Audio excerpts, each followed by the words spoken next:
L'UEMOA, l'Union économique et monétaire ouest-africaine. L'UEMOA, 8 pays, un destin commun, un espace économique harmonisé, ouvert et concurrentiel. L'UEMOA, votre guide au cœur de l'Afrique, de grands événements et des grandes mutations sur Africable.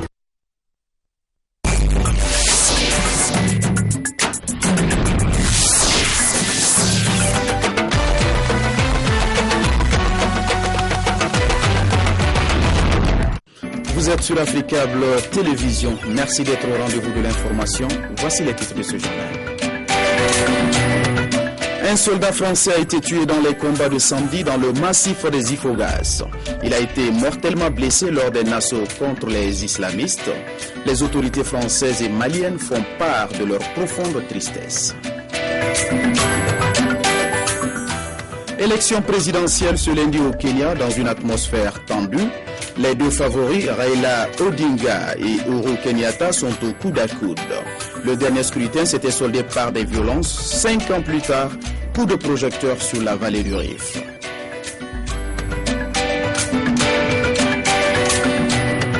La population suisse vient de se prononcer en faveur de l'interdiction des rémunérations abusives avec 67,9%. Les patrons suisses vont devoir dire adieu à leur parachute doré. Mesdames et messieurs, bonsoir. Merci de nous accueillir chez vous. C'est sur le Mali que nous ouvrons cette édition.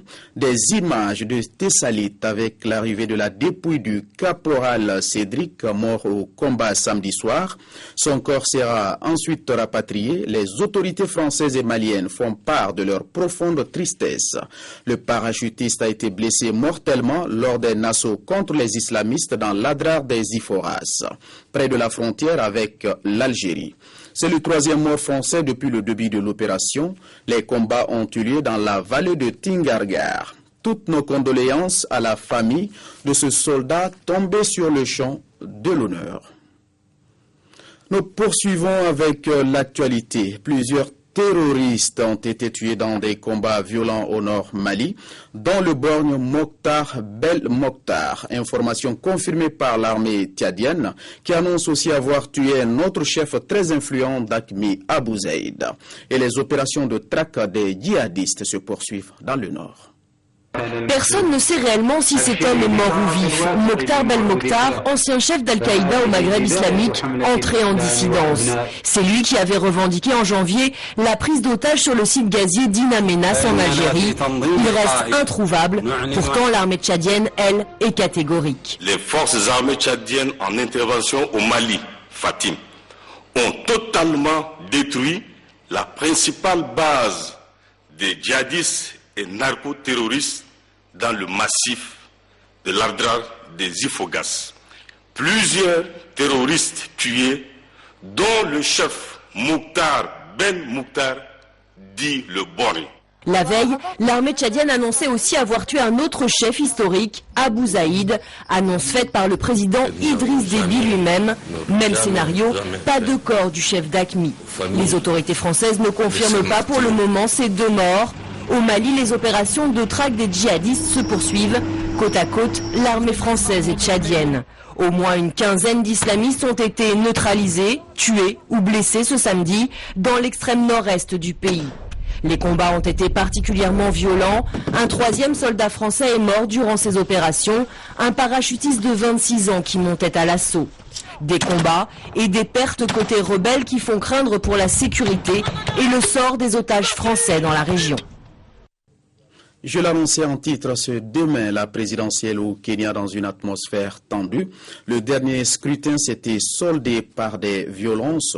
Les 2 favoris sont au coude à coude. Raila Odinga, le premier ministre sortant, et Uhuru Kenyatta, accusé par la Cour pénale internationale de crimes contre l'humanité lors des violences post-électorales de 2007-2008. Plus tard, 5 ans plus tard, coup de projecteur sur là où tout a commencé, la vallée du Rift. 5 ans après les violences post-électorales, des milliers de familles vivent encore dans des camps de déplacés. Elles dépendent de l'aide alimentaire fournie par le gouvernement, qui a aussi alloué, bien que tardivement, des lopins de terre.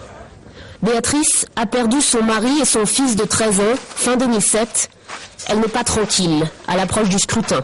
Ce qui s'est passé lors des dernières élections peut arriver à nouveau, parce que tout le monde veut être élu et est prêt à se battre pour y arriver. Pour prévenir les effets d'une instrumentalisation politique, des organisations tentent de promouvoir la réconciliation entre communautés. Dans ce village, on projette un documentaire sur les problèmes de la terre dans la vallée du Rift. Le public est appelé à débattre. Le Kenya est un et ceux qui s'encontrent doivent être punis. Applaudissez s'il vous plaît. Il a bien parlé. Allez, des applaudissements. Je prie pour que les violences de la dernière fois ne se répètent pas. Nous devons choisir un bon président qui saura écouter la population et nous montrer la bonne voie. En 2010, une nouvelle constitution, qui prévoit notamment la décentralisation et l'indépendance du pouvoir judiciaire, a été adoptée, suscitant beaucoup d'espoir. La nouvelle constitution va pousser le Kenya vers l'avant. Cette constitution est importante. Les enjeux de ce scrutin sont énormes. Dans les sondages, les deux principaux candidats à la présidentielle sont au coude à coude. Beaucoup dépendra de la capacité de la commission électorale à livrer des résultats rapidement et en toute transparence. L'avion du secrétaire d'État américain a été retardé hier au Caire. Sur la venue de John Kerry, les avis étaient partagés dans le pays des pyramides. Point d'orgue de cette visite, la situation économique très difficile de l'Égypte. Les États-Unis pourraient appuyer la demande de prêt au Fonds monétaire international, mais il faudra faire plus d'efforts et de compromis, a-t-il dit au président Morsi. Au Caire, John Kerry a vu le départ de son avion retardé par des manifestants. Son arrivée ici, hier, s'était faite au pas de course, sans démonstration. Il était en Égypte pour travailler, même si sa venue n'a pas plu à tout le monde. Nous nous opposons fortement à la venue de John Kerry. Il vient se mêler de nos affaires. Nous voulons résoudre nos problèmes tout seuls, sans interférence extérieure. Au menu des discussions entre John Kerry et Mohamed Morsi, la situation économique très difficile de l'Égypte.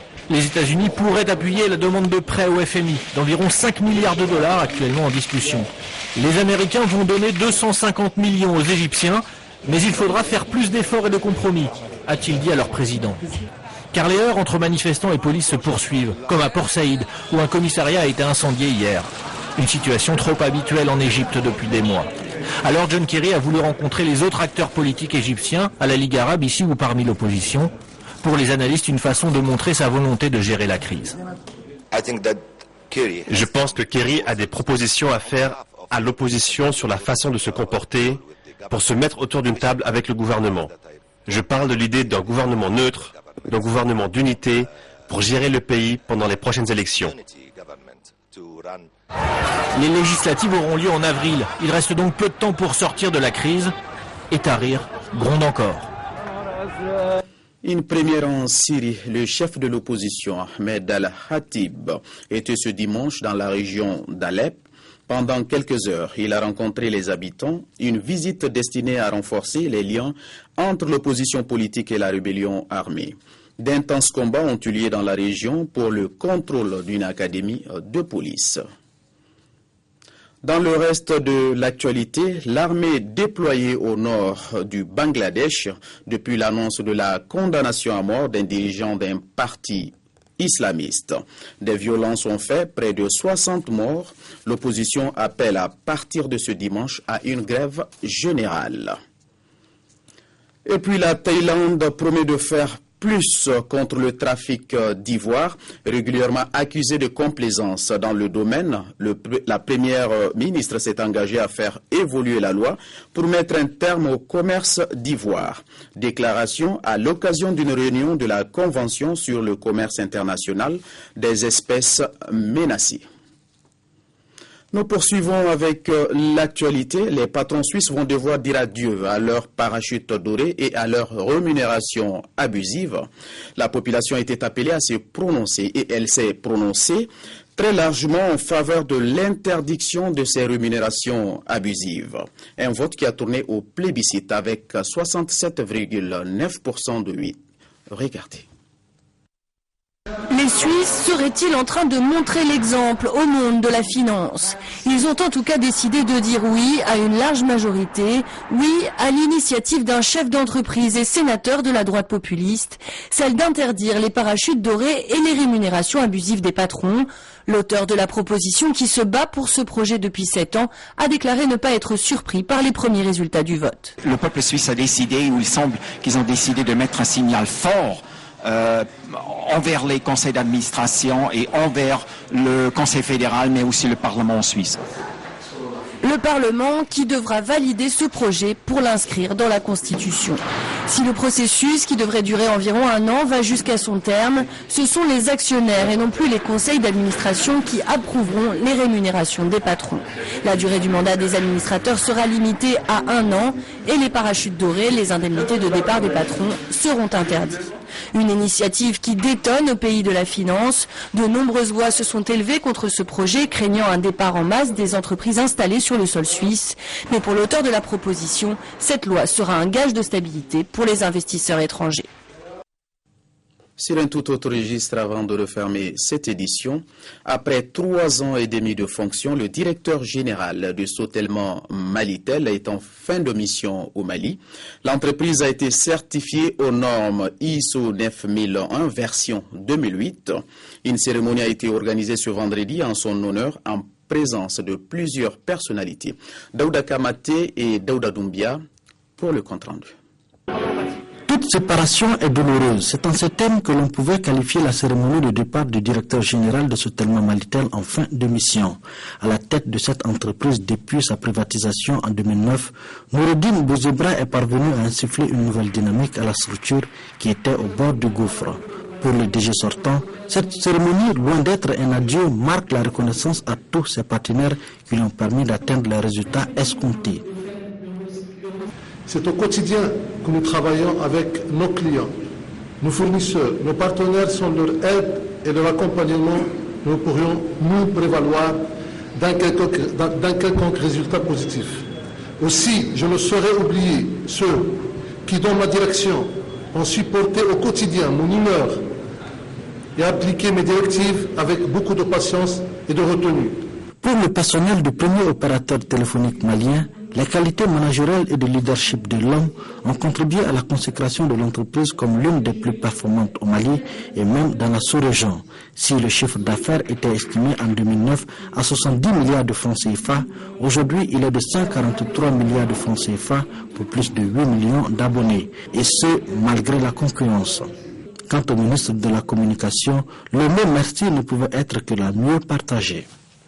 Au nom du gouvernement du Mali, je vous dis merci. Merci pour avoir choisi le Mali. Merci pour avoir choisi d'investir au Mali, aider au développement du Mali.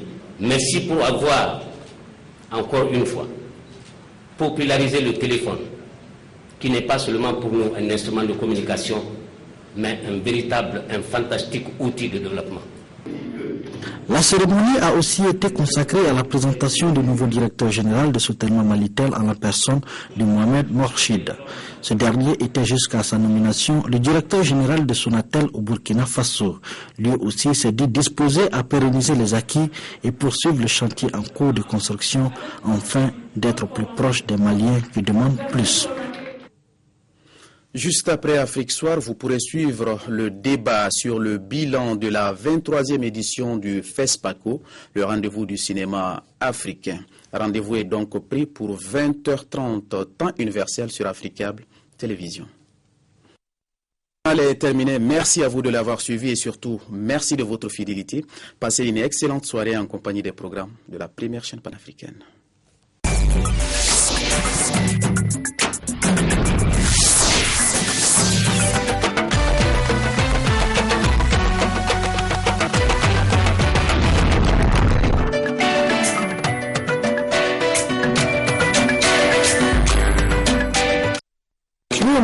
L'Union économique et monétaire ouest-africaine.